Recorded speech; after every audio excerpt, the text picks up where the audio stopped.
What's up, humans? Welcome to another episode of Studio Insights with us, Belvista Studios. We got Hannah, Victoria, and myself, Kim. This is an opportunity for us to ask each other questions and learn from each other and develop skills that we appreciate in the others, or just go deeper onto discussions or tasks that we've been doing throughout the week. And yeah, just want to say thank you so much for watching our videos. We really, really appreciate it. Thank you for choosing to continuously learn with us. And many of you are like, we've been watching you for like a year and I can't believe that you have the Creator Hub, and then you stumble across all the resources that are available there. So go check out the link of this description, because there's heaps of resources that are directly from our studio that may help you be better. So go grab whatever will add value to your life. Okay, question time, team. Victoria, what is your question? So my question is for you, Kim. I basically want to know, when you're planning a task, like one of the key parts of that is thinking about the risks associated with the task and with different parts of the task. But how deep do you go in terms of risks? Hannah and I were working on something recently, and we were kind of thinking like there's pretty much an endless list of possible risks, we think. Like thinking about like other companies going out of business, like if there's a tool that we want to use, like they might go bankrupt or something. Like there's so much that could happen, but some of it we think is probably not like that valuable to what we're going to work on. But do you still need to consider it or not? Like how deep do you go? Yeah, I believe you need to have a plan around all risks. Because if you don't consider them, you could be at the mercy of that risk happening. Like you're identifying it as a risk and it may play out. So the risk is, do you want to face the consequences? And I guess what you're asking around is how deep you go.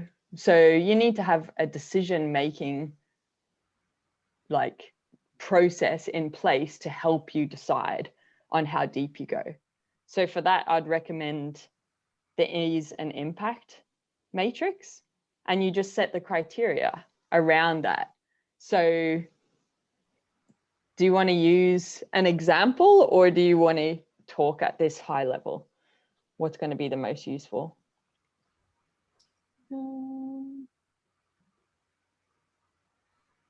I don't know. I can't think of an example, so maybe just high level. Okay, so if you I guess like there becomes a time when your planning or your risk analysis could take you longer than the task itself is required. So maybe then one of your criteria is the amount of time that may be impacted as a result of the risk.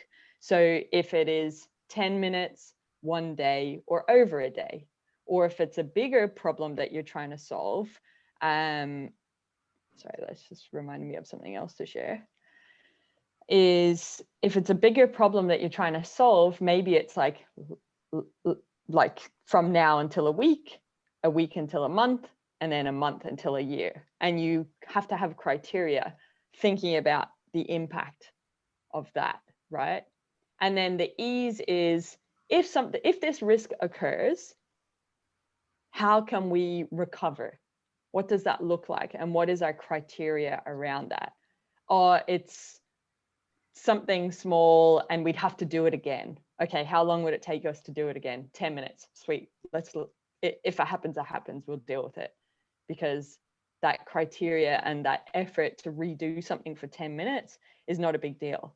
But if it's a 6-month project and that thing plays out, which means that you have to do rework for 6 months worth of effort and all the resources that went into that, and it's probably not just one person that's impacted, then you might spend longer diving into solving that risk and mitigating that risk. And mitigating just means like how you're going to deal with it.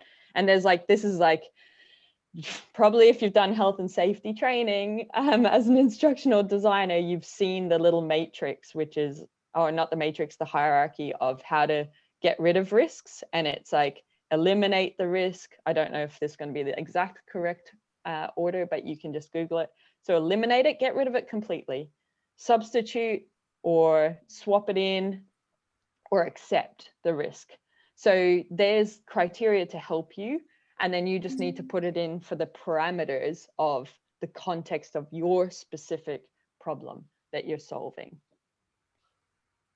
From there, you're basically, I guess what else is to consider is how big is the goal and how big is the problem that you're trying to solve. If you're working on a project that is 1 week, or like only a couple of $100 worth of effort, then you need to really consider how much that criteria is, what do you call it, like relatable to that. But if it's a multi-million-dollar project, or thousands or tens of thousands or hundreds of thousands of people are impacted, then that helps you decide on the criteria. So I think it's just having decision-making criteria for yourself, and then plotting out and completing that risk thing based on that. Okay. Makes sense. Do you want to summarize it back? Well, I guess like we have kind of talked about that before, but I guess not for that specific part of the task, but just always having decision-making criteria. Because I think like now that I think of it, when we were thinking of all the risks, it was just like an endless thing, and we were sort of like, how do we consider what's important and what's not? So it does just come back to using criteria, which is usually the easy impact thing is the best option for that. Yeah, it seems to work. Yeah. And you had your question there, right? Like you were like, we're coming up with all these risks, and then you said, how do I consider which ones we should actually care about? And that's maybe where you guys stopped, and that's actually what you needed to go, well, how do we, what is our process for that? And that's just going a level deeper. You basically had a gap or something unknown to you, and it was taking the time to then go, because that's a new thing that comes in, and unknown has arrived. How do I deal with this unknown? How do I solve that problem? Maybe criteria would help us decide which ones we should focus on. And that might close the gap on that. Yeah. Well, yeah, that's good. At least now we know, like, still think of everything, but it won't actually, like, once we do the decision-making part against the criteria, like, we won't actually, you don't really need to, like, fully consider it. Like, it's there, but it's in the background if it's not gonna have a big impact on the project. Yeah, exactly. And that's accepting the risk. So there would be certain criteria for accepting it and go, yeah, if it plays out, sweet. So we're not going to go and figure out how we're going to deal if that risk plays out. We'll deal with it if it happens, because maybe the occurrence of it happening is 1 in a million or 1 in 10 or 1 in 3. So then you have different, you deal with it differently. Yeah. Cool. Thanks. That was awesome. Hannah? Okay, so mine is like a sort of a follow-up question to Victoria's. So when we were going through the planning template, this is something else that came out through relevant to the risks and consequences. So we wanted to know that I need to word this correctly. Once you know the risks and consequences, is that a conversation that you have with your stakeholder? Or do you just like keep that to yourself? Like, we just wanted to know, what do you actually do with the risks and consequences once you know what they are? Yeah, okay. So hold on one second. Can you just summarize the planning template for people that don't know, because they won't know what this risks and consequences is about? So a planning template helps us plan every task. So basically we have a spot for the task. We have a spot for how long the task is going to take us, the date that we're completing the task, what the problem is that we're trying to solve. So for every task we have, like, what are we actually trying to solve?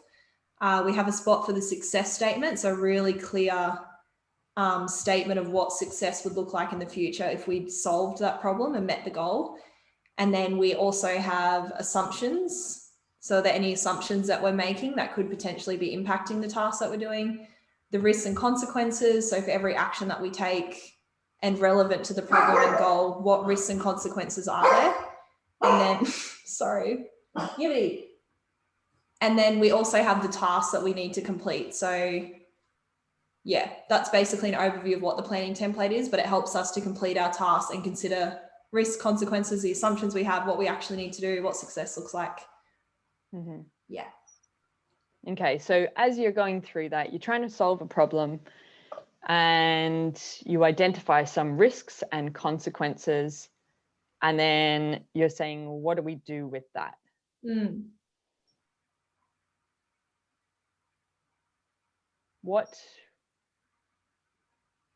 So you've got things that you know. What do you do with the things that you know?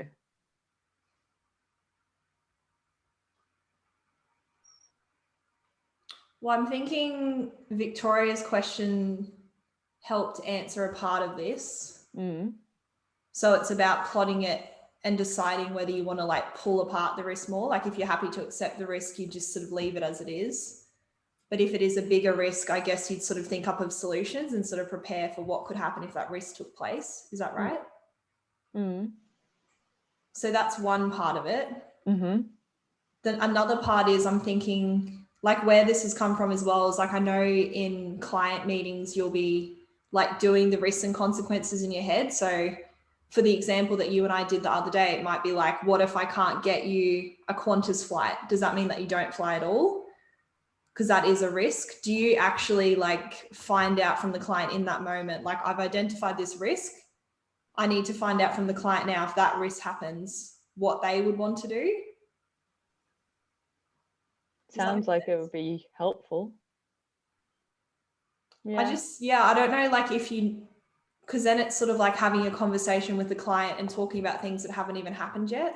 So part of me thinks like, are you just, and that's what Victoria and I were talking about. Well, like, would you be overwhelming the client with all of these risks that doesn't even reflect reality right now and getting their insight? Or do you wait till the risk actually happens to speak to them around what they would want to do with it?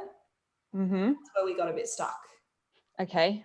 So using the answer that I gave to the first question, how would you think about this now? How could that support you to do it next time? Only ask them about things that are likely to happen. How would you decide that? Like using criteria first to figure out the chances of the different risks happening and only communicate ones that are like highly likely that would have a big impact. Yeah. So it's like we've got, just say 10 risks and 10 potential consequences, or maybe there's like some that are like, this is definitely going to happen. Let's just say half of them are definitely going to happen. The other half, we're not sure. Well, that's time will tell, or we need to find out something else. So we need to have criteria. We don't want to overwhelm. And this is the criteria is guided by your intent. Don't overwhelm the stakeholder. So what is the criteria to help them not be overwhelmed? And you go, okay, well, what is a fact that we need a decision on, or we need further information, or we need to take further action on to deal with this thing? And we identify those things, and there'll be a bunch of things that we can go, okay, we're going to talk to the client about these 3 things because we can't do our job. That's going to impact, I don't know, their organization or another part of another initiative. So with our criteria, we're able to decide at this point in time, or in a point in time in the future as well, that we've determined based on our criteria, we will then go and communicate back with our stakeholder and make a plan around these things. Now, when we that will then impact all the other stuff. Things may change. Those things we haven't dealt with yet may be resolved as a result, or they may become a now priority that we're like, okay, based on this new information, that is a high priority and we can't do anything now unless we deal with that. So it's just having the criteria again. But I think what you need to always remember as an instructional designer is that you don't have to have all the answers, and that something like the planning template is a process, and we just need to facilitate the process. We need to work through it, and that is helping us guide, but doesn't mean we have all the answers. It's just pulling out things like actions or decisions or gaps in our knowledge or more problems that we need to solve. It's facilitating that process for us. And then it's our responsibility to go, well, how do I do something about this? If you think of it at that core level, then it doesn't become as overwhelming. And that's how you can realize, oh, I just need decision-making criteria in this instance. That will help me progress. So do you do that, like the planning template and decision-making criteria, in meetings with clients? Yes, not formally with them, but Yeah. I'm doing it in my head. So anytime I'm only doing it in my head now because I've learned the skill over a few years. But the planning template, I'm doing that in my head. For anything that comes up with the project, I'm going, okay, this has been said. How does it help us solve the problem? How does it help us achieve the goal? Are there risks? Are there consequences? What assumptions am I making? Now, what questions do I have about any of that? That one sentence that the client has said. And sometimes you'll see me when I'm facilitating or whatever, I say, hold on 1 second, I'm just processing this. And I put a pause on it so that I can process. And then I mark down, I have a question about this, I need to follow up. Or I write down a question for myself. What are the implications of this on the other thing that we're doing? And I'm doing that all the time. Yeah. And it is a hard thing to train yourself on, but for me, it helps the solution be more effective. It makes things easier later on in the project. It refines the problem. It refines the solution, like a storyboard or the e-learning, or what the solution's going to be like, or the scenario that we're designing. If we spend the time figuring this all out, the work is done for us. We have all the information in front of us to make informed decisions that help us solve the problem effectively. And sometimes I have to go and do the planning template by myself as well. And then it will reveal all these things. And then I'm like, well, I've now got a handful of things that I don't know the answer to. Yeah. So I need to set up a meeting with this stakeholder or these stakeholders, or I don't know the answer to this. I'm struggling. Maybe I'm overwhelmed. So I'll call one of you and I'll ask for help because I don't have all the answers, but I know how to seek answers. And that's by asking questions. Yeah. Okay. Yeah, that's good. Because I just think, like, in reality for me, I know that I would probably miss things in the meeting with the client. Absolutely. Even when Victoria and I were focusing on the actual task of coming up with consequences and risks, like, it took us a while to be like, what would they actually be? So I can imagine if I'm like facilitating and dealing with lots of other things, that things would be missed. So I like that you said, like, afterwards you may go through the template and just see if there's anything else that you hadn't considered relevant to that project, and then get back to the client if you need to. Nothing is stuck. Like, literally, you have to be able to adapt. And we are constantly adapting. You can see, you ask one question, you think you're going to get one answer, but it becomes a discussion because new information is given. It's not, you asked about risk. When do you communicate risks and consequences to your stakeholder? But that wasn't actually the problem you were trying to solve. Now we understand the problem is slightly different. And we only know that from a back and forth, because always in life, and especially, well, not especially, but in our role as instructional designers, new information reveals new context, and we need to understand, what does that mean for what we're trying to achieve? And that can happen continuously. So if we just go, something's changed, what are the consequences or the risks of this change? I've asked a question, right? Now, how do I answer that question? Well, I could consider all the risks of this change. I can consider all the consequences of this change. I've listed them. Now I'm going to ask another question. What do I do about all these risks? What do I do about all these risks? Are there any that I can handle? Go through them. Yep, ticked off some, done, sorted. Are there any that I don't need to be concerned about? Yep, maybe a few, done. Are there any that I'm like stuck on? Yeah, okay, I'm stuck on these. Why am I stuck on these? How can I resolve these? What are the actions I can do to resolve each of these? So you see that we're basically just problem solving. We're asking questions to problem solve, and it continuously goes down. Now we've done that for the risks. Do the same thing for the consequences.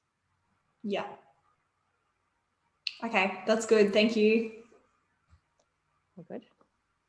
Cool. Okay, my question is, what is a problem that I have that you are aware of, but I am blind to? And if I solved it, something would improve in my life.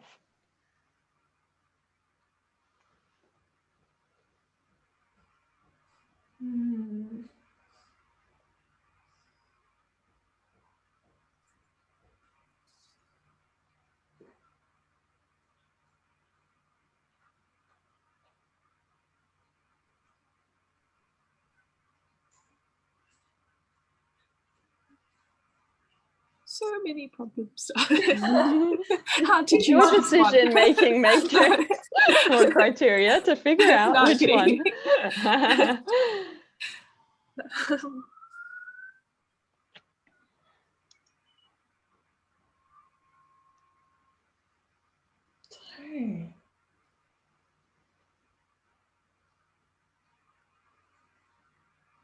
I feel like you're very self-aware though.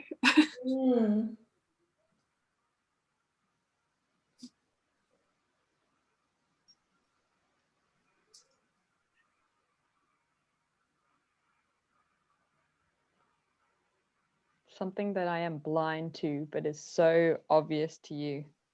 And if I just improved it, would make my life better.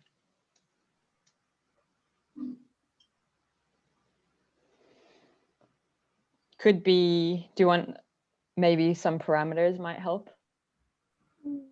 Yeah. Okay.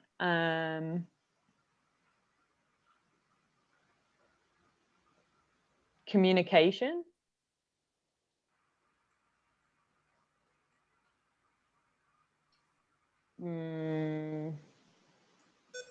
My role in the business, like strategy, leadership, how I undertake my tasks and the work that I do, how we operate as a business, my self-awareness or lack of in this particular thing, relationships, happiness. I think I have one, but I don't know quite how to articulate it, but it's something around, I feel like you have like a very good brain in the way, like the way that you think about things and process things in your head and figure stuff out. And I feel like for me personally, sometimes I can't keep up with what's going on in your head because you do like connect dots very quickly and like you have a brain for figuring those sort of things out and a lot of experience in it.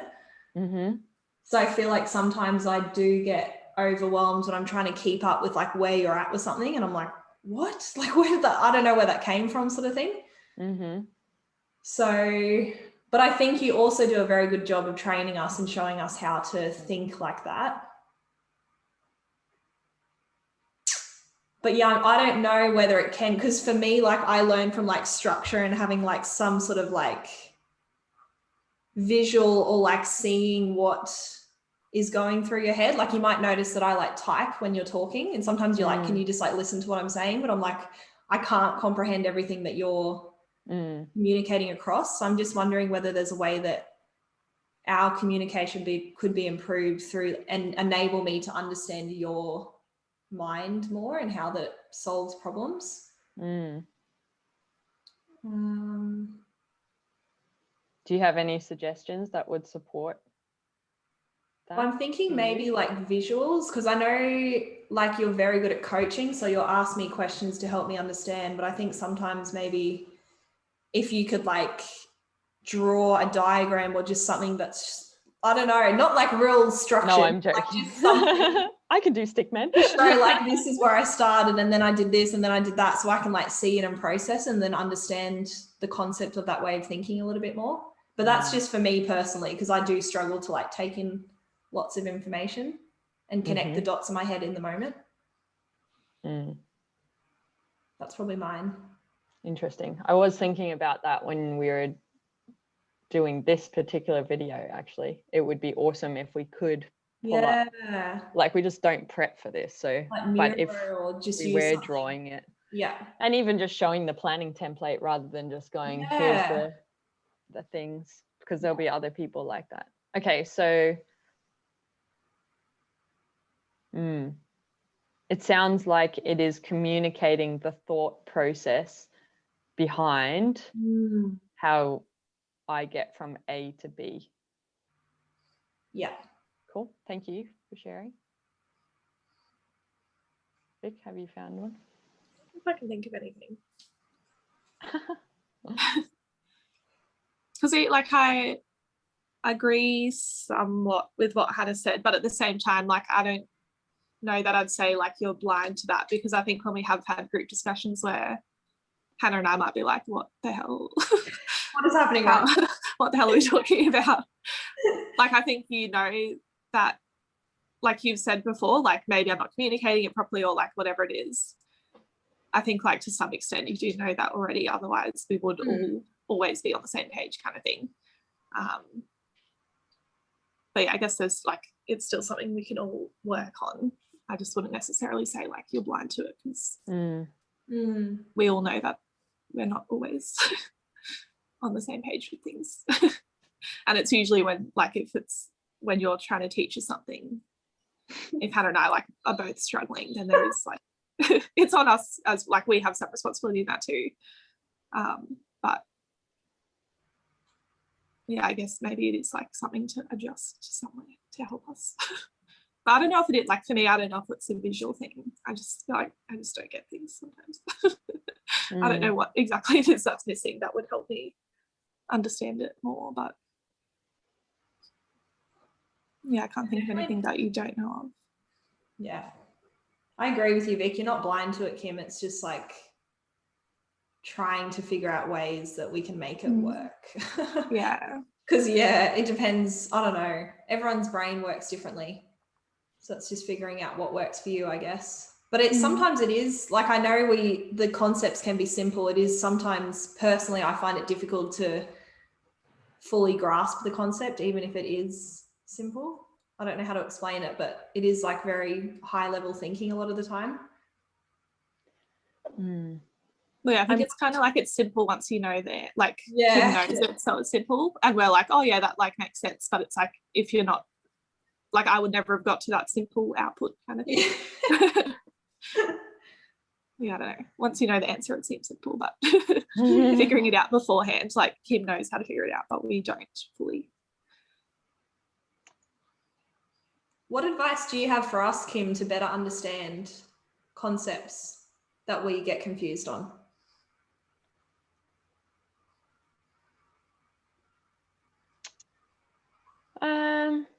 Well, if I back it up, what I'm kind of hearing, and if I reflect on when that does play out for us, you don't need to know the how. You don't need to know how we've got to the decision. And I think the challenge is that you are trying to understand that how. So if we're having a discussion and then I'm basically doing the planning thing in my head and I go from here, hyperspeed to, okay, now we're here, but I haven't communicated that that's all resolved and you actually don't need to know anything between here and here. But right now, clean slate, start again. And maybe that's what it is. Start again. Now we're here.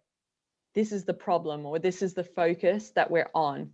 Pretend nothing in the past has played out. Let's start fresh on this specific thing. And I think that would help us, rather than confusion around what you're experiencing, would allow you to show up in the role that is required for that particular task or discussion, as opposed to, like, when you think about the roles that we play, and in a discussion, we don't all need to be on the same level, contributing the same value, because then why would we work as a team? Why we work as a team is to play to each other's strengths. So if my strength is the strategic thinking and problem solving at a higher level, and Hannah, yours is the detail of something, which I can't, if I really have to, I'll go there, but I struggle with that particularly. So that's where I go, this is the vision, this is blah, blah, blah, blah, what's going on. And you're like, I don't get that. And I'm like, yeah, but I don't get what you're doing. Brilliant. How complementary is that? And then Vic brings her own skills in, and you actually connect us in a really nice way. So I think my responsibility is to communicate out loud the end result that I've got to in my head, and said, we're here now. Don't worry about the problem solving or the things that we've been focusing on. For example, we're here now. Let's start fresh. Now, this is what is required of us to work together. Potentially that would eliminate confusion and overwhelm, or whatever other things you guys feel. How does that sit with you? I can see it working in some instances, because I think some things you do come to us and it's like, you've already done, all the problem solving that, but it's like, what are we doing next or whatever? And it's something we're all going to come up with together. So I don't think we need to know the background of it, because you'll give us everything we need to know to, I don't know, brainstorm or whatever it is we want to do. But my understanding of like other things we've done is that you do want us to get to the point where we can think strategically, and problem solve ourselves and all of that. So I would think in those, like, we do need to know the process, like how we're going to do it ourselves ever, because I think in some, like, sometimes you would want us to do it ourselves. And you know what's playing out there is, like, you're developing, you're learning these skills, but I don't believe that every time you learn the skill or have the opportunity to practice the skill is a time where we need to go into coaching mode. We don't have time to coach every single time. And I think that plays out sometimes, you know, where I'm like, I do it. I'm like, because we might be task driven, we might be working on a client thing, and I'm like, I just got to do this thing to move us forward, because we don't have time for the coaching right now. We're in a project plan. So maybe it's communicating that this is not time for coaching or development. We're in operational mode. And every time that you have the opportunity, you get little tastes. Sometimes it's just a little ring, like even in our discussion earlier, the ease and impact thing. Now, we've talked about that before, but you haven't thought to apply it to this situation. But now we've had the discussion. So next time you'll probably go, I wonder if the ease and impact thing may help here, if you remember to do that. And if you don't, it'll just, it might go from one of us saying, oh, have you done your ease and impact for that yet? And you go, oh, no, not yet. Okay, I'll do that. And then over time, that habit grows.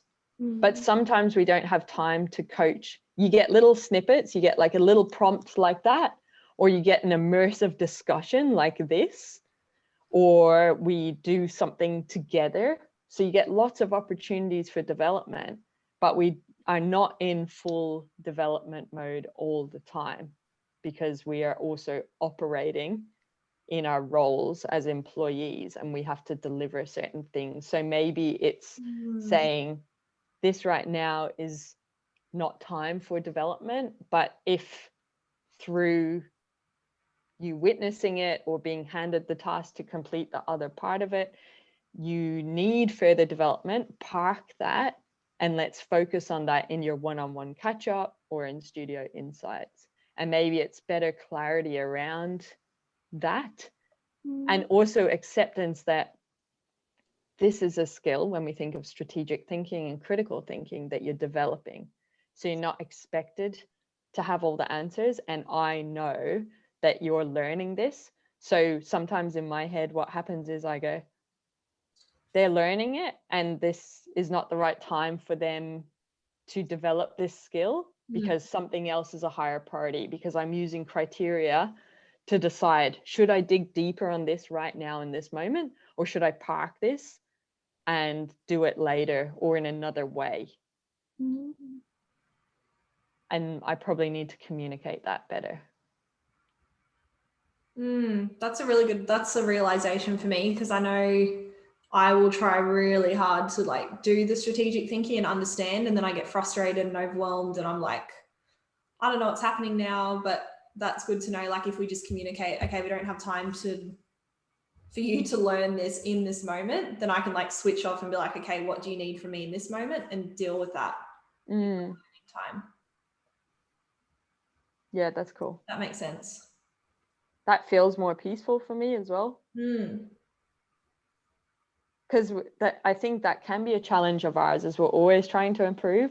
So we see everything that we do, even I do, even like in this conversation multiple times, you have reflections of like, improve, be better, and it's like, it's not always possible. Sometimes you just need to deliver value or deliver a task or whatever it is, and you use your criteria to make that decision in the moment, and then move forward with that decision and note down whatever that action is to follow up later or whatever that might be.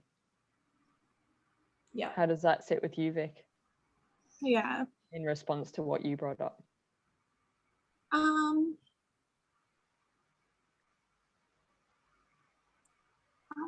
It makes sense, but I don't know, I kind of feel like we have already done that in some cases. Like I can't think of like exact examples, but I can picture us at Prospect and Hannah saying, like, asking you a question and you being like, you don't need to know that, or whatever, like you don't need to know that for what we're doing.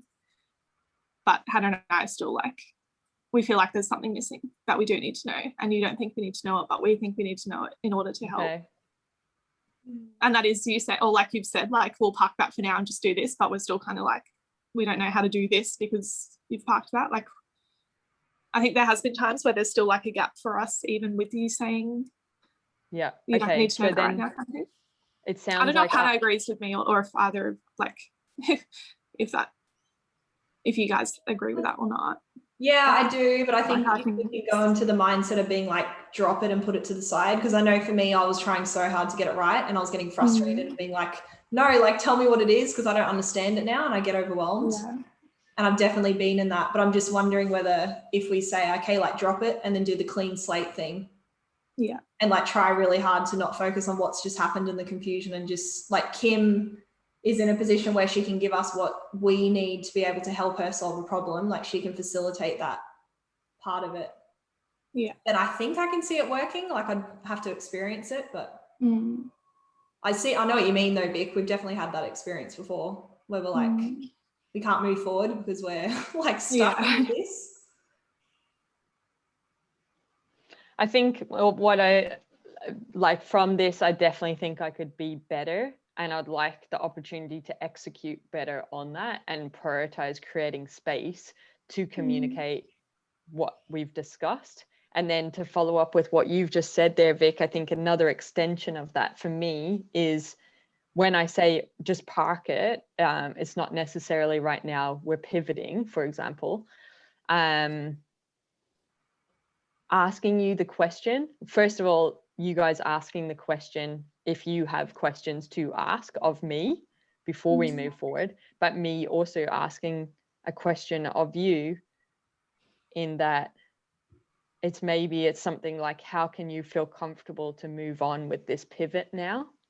and that might help resolve anything that, so that when we are trying to move on, you're not hanging back here wondering about whatever that thing is. Yeah. Okay, cool. I've got some homework. Thank you. Please be patient with me as I learn. You're the one that has to be patient with us. Doodle heads, we are. Humans.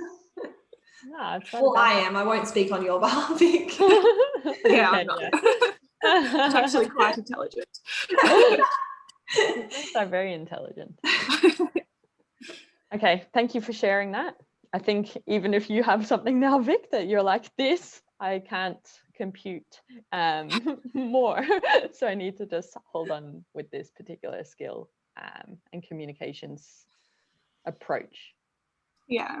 Well, yeah, I think it will be like, we'll have to kind of wait and see and like test it out, because it's easy to say like, oh yeah, I won't be confused and I'll be able to move forward, but in the moment until I'm actually confused, like it's hard to know. But I think the questions should hopefully help and be like a reminder for us. But we'll wait and see, I think. Yeah. And I feel fully like equipped to know your confusion faces. So yeah. in future, I won't just be like, I'm seeing that micro expression of confusion. I will actually, Well, I think we are good. I'll use my criteria to decide on whether I want to unravel that confusion or not. But I think it's good. I feel like we are always open if we don't understand stuff. Like none of us pretend, well, Hannah and I, you're not usually confused, but like, I don't think Hannah and I like pretend to understand stuff. Like we'll ask questions and say if we're like not comfortable with something, which should also help. Very important. Yeah, I like that. Yeah, that is an amazing kind of quality of our team, is to say, I don't understand, or that's not making sense, or help me understand better. Yeah. So, yeah, that's really cool. Okay. I would like to park this now, as I have the actions as committed to experiment with. And with your permission, I will now experiment. Cool. All right. Thanks, team. Thanks, everyone, for watching another episode of Studio Insights. If this has added value to you, please share it with another person, another instructional designer, so they can be a better instructional designer just like you and create better solutions, and then create better humans that create better humans that create a better world. Thanks for choosing to learn with us. What's up, awesome human? Thank you on behalf of myself and the Belvista Studios team for continuously choosing to learn with us. We really appreciate it.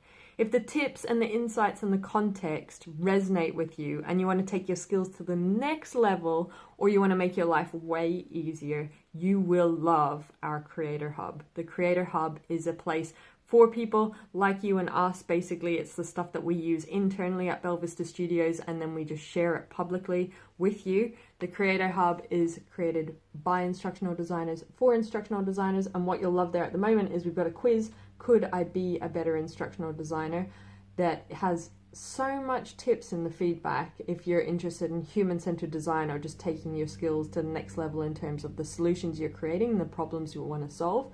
But in there as well, aren't we cute? That's us. But we've got the coaching courses, freebies, give us gratitude, and also we've got some templates. And basically they're always around the lens of learning experience design, instructional design, and e-learning. So a human-centered design focus is very much what we're about at Belvista Studios. So putting your learners at the heart of a solution and creating something for their needs. So there's the human-centered design stuff, and then we've also got the business stuff. So this is the stuff they don't teach you about when you want to become a freelancer or a consultant in the instructional design world. So go check it out. The link is in the description. You can check out everything that is available for you. Thank you for choosing to learn with us. Continuously invest in your skills. You will be rewarded as an instructional designer. Share this stuff, share it with other people, because when we are better instructional designers, we create better solutions that create better humans that create a better world. So we have a very important role, and I'm excited to be on this journey with you. Have an awesome day.